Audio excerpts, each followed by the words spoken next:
In a world where every official statement can ignite a region, silence sometimes becomes the most strategic stance.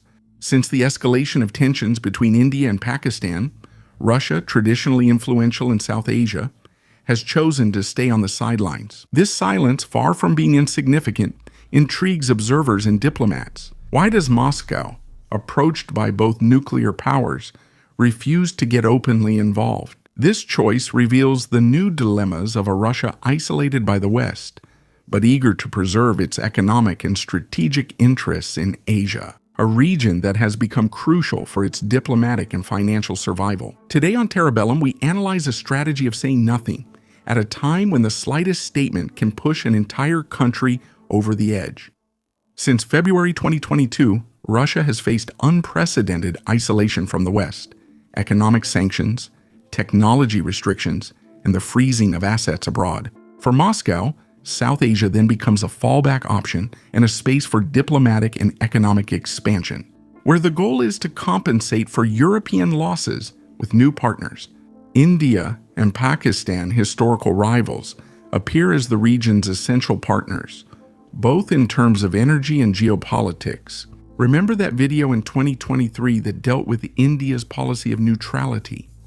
The problem is that the region is marked by chronic instability. You might say few countries escape that in 2025. In this case, Kashmir, disputed since the partition of 1947, remains a hotspot of tensions, regularly reignited by military incidents and accusations of cross-border terrorism. In 2025, a new escalation raises the risk of a major war between the two nuclear powers, a war that will not happen. I refer you to the dedicated video which goes far beyond the conflict and covers the region in greater depth. Russia, which remains on the UN Security Council, that is, in a way, a guarantor of the post-1945 international order, has been at the center of all expectations. Pakistan requested its mediation. India demanded its support.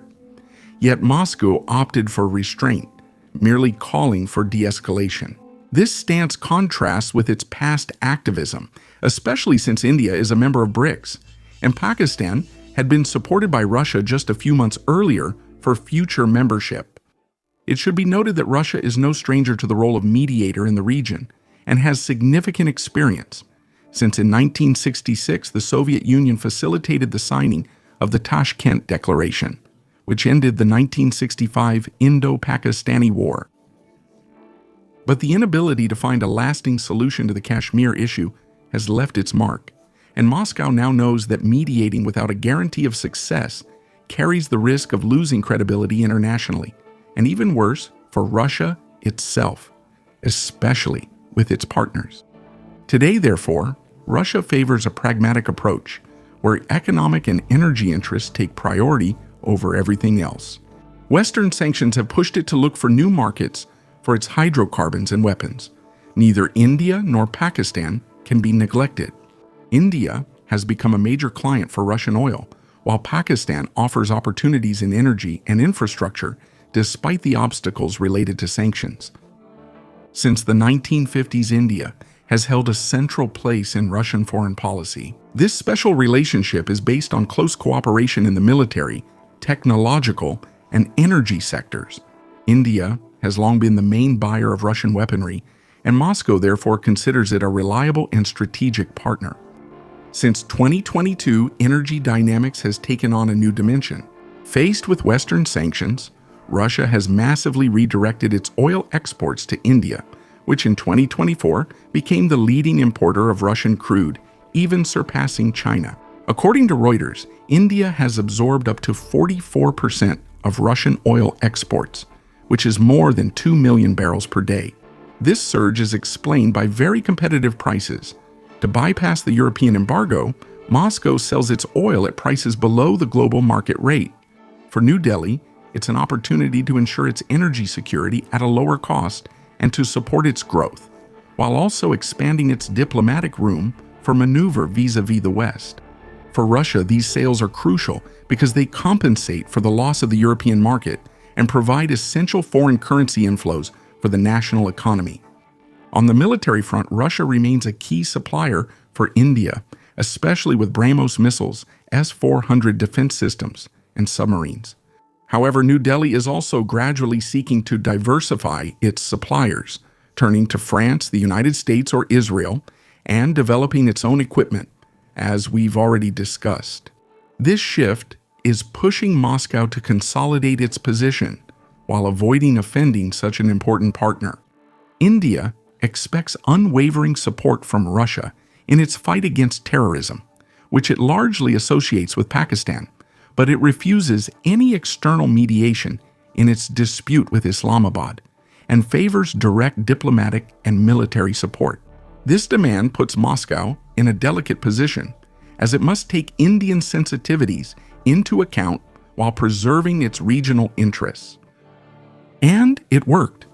From 2022 to 2025, thanks to its Asian clients and the rise in hydrocarbon prices, Russia was able to compensate for the loss of the European market and energy sanctions.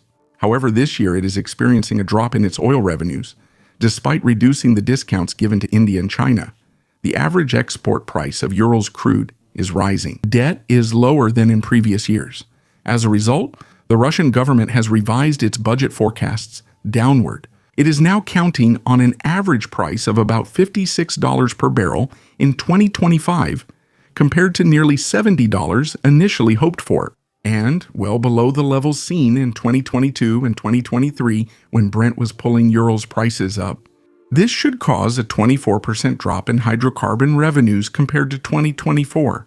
As a result, Russia is looking for monetary and fiscal solutions, but also to expand its export markets. We'll talk about this by looking at Pakistan. In any case, the possibility of a 500% tax on Russian oil raised by Donald Trump shows how effectively Russia has managed to adapt in recent years thanks to the countries of the Global South. This tax remains very uncertain both politically and practically, and its implementation on a global scale would be complex, as it would require secondary sanctions against all countries continuing to buy Russian oil, mainly against India and China. Such an approach would require international coordination that is difficult to achieve and would risk creating strong diplomatic tensions, as was the case during the previous episode of American tariffs on countries worldwide. In summary, for now it is mainly a political bargaining tool in the context of discussions about the war in Ukraine, which we may have to revisit.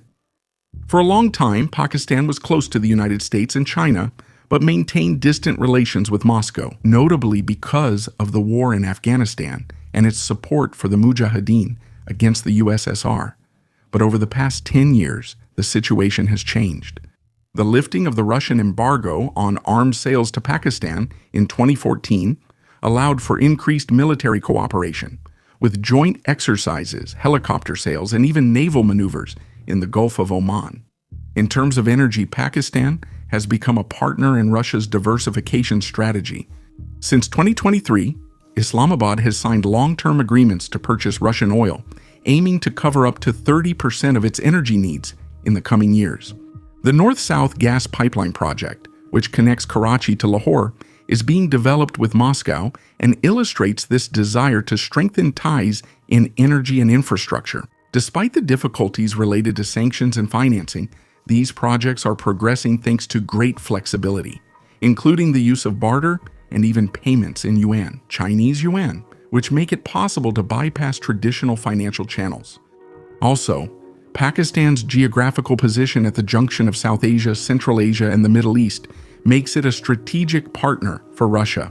The energy corridors connecting Moscow to the Indian Ocean via Pakistan and Afghanistan offer valuable alternatives to traditional routes, which are now weakened by tensions with Europe.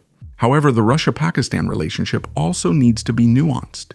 Pakistan remains closely tied to China, the main investor in the China-Pakistan economic corridor, and faces chronic political and security instability, which is far from trivial. I talked about it 2 years ago. For Moscow, it's therefore about diversifying its alliances without compromising its historical ties with India, Pakistan, or even China. So this isn't breaking news. Regional organizations like the Shanghai Cooperation Organization, which brings together Russia, China, India, Pakistan, and several Central Asian countries, are increasingly asserting themselves as alternative or at least complementary poles of stability to Western institutions. Moscow is specifically relying on these regional structures, this multipolar world, to strengthen its presence in Asia and promote a regional security architecture that is independent of any Western oversight or intervention. The expansion of the BRICS to new members like Iran, Saudi Arabia, or Egypt may seem risky to some, as it brings historical rivals side by side. But this reflects the desire of Russia, as well as China, to unite the global South capable of counterbalancing the G7 first on the economic level, and perhaps one day diplomatically. Moscow's hope is that India and Pakistan, although rivals, could eventually cooperate within this framework, offering Russia an additional lever to promote its interests. However, the differences between the members, as you can imagine, limit the ability of these organizations to act effectively in times of crisis. The war in Ukraine has profoundly disrupted Russian diplomacy. Isolated from the West, Russia is seeking to strengthen its ties with Asia, Africa, and Latin America. Energy exports to India and Pakistan are part of this strategy to circumvent sanctions, as is the search for new markets for arms and related technologies. Moreover, the major elections of 2024 in several countries, including India and the United States, have increased political polarization and the rise of nationalism. For Russia, they are a double-edged sword. At times, they allow for the promotion of a multipolar world centered on pragmatic and national interests, while at other times, they also complicate the management of regional crises and strengthen the temptation to turn inward. For Russia, it is a matter of adapting its diplomacy to an increasingly unpredictable international environment. Beyond the Indo-Pakistani conflict, the region is marked by multiple sources of tension: Sino-Indian rivalry, instability in Afghanistan, maritime tensions in the South China Sea, and civil war in Myanmar. Russia, which seeks to play a balancing role, must therefore avoid aligning itself with either of its partners while preserving its own interests. Moscow's dilemma is clear: support India, a historic and economically significant partner, or deepen its cooperation with Pakistan, a key player for its regional ambitions and access to new markets. India expects unwavering support from its partners. Pakistan is seeking Russian mediation and offering new economic opportunities. For now, the Kremlin is favoring a wait-and-see approach, weighing the cost of action against inaction. Doing nothing is, in itself, already doing something. Any stance that is too firm could have serious consequences. Loss of energy contracts, questioning of military cooperation, weakening of Russia's position in regional organizations, and, in a context of sanctions and prolonged war in Ukraine, Moscow cannot afford to compromise its economic and therefore strategic interests. We end up making a connection between the war in Ukraine and Eastern Europe and events happening in Asia. Despite its constraints, Russia still has advantages: its ability to act as a mediator, its energy leverage, and its influence in regional organizations. In the medium term, it could seek to promote an Indo-Pakistani dialogue under the aegis of the SCO or BRICS, while continuing to diversify its partnerships in Asia. As you can see, Russia's calculated silence in the face of the Indo-Pakistani conflict is not a sign of disengagement, but rather the expression of a strategy of caution and realism that many people have difficulty seeing. Constrained by sanctions and concerned about preserving its economic and energy interests, Moscow is therefore seeking to maintain a delicate balance between its two Asian partners. In a world that is being reshaped, where alliances are made and broken with each crisis, Russia is striving to preserve its room for maneuver while asserting itself as a key player in the global South. However, as you can see, there are many obstacles, and managing the Indo-Pakistani crisis will be a decisive test for Russian diplomacy, which will have to prove its ability to navigate between its great power ambitions and the reality on the ground. But this strategy of silence, however skillful it may be, raises a fundamental question. Can Russia indefinitely avoid choosing a side? Or will it, sooner or later, have to take on a more assertive role in the region and in the various international conflicts? A question that becomes even more pressing when we consider the recent Israeli-Iranian conflict and an international context in turmoil. Asia, with its demographic, economic, and security dynamics, could very well become the next epicenter of global rivalries. Tell me in the comments what you think about Russia's role in South Asia, winning strategy or risk of losing everything. Depending on current events and maybe on Trump, I might actually come back to Russia's energy sector in 2025 to take stock. Let me know if you're interested, since we haven't discussed it in years. If you have a question or an analysis, share it. Feel free to enrich the discussion. And don't forget to like, share this video with others, and subscribe so you don't miss any upcoming geopolitical analyses. This was Quentin for Terra Bellum. See you next time.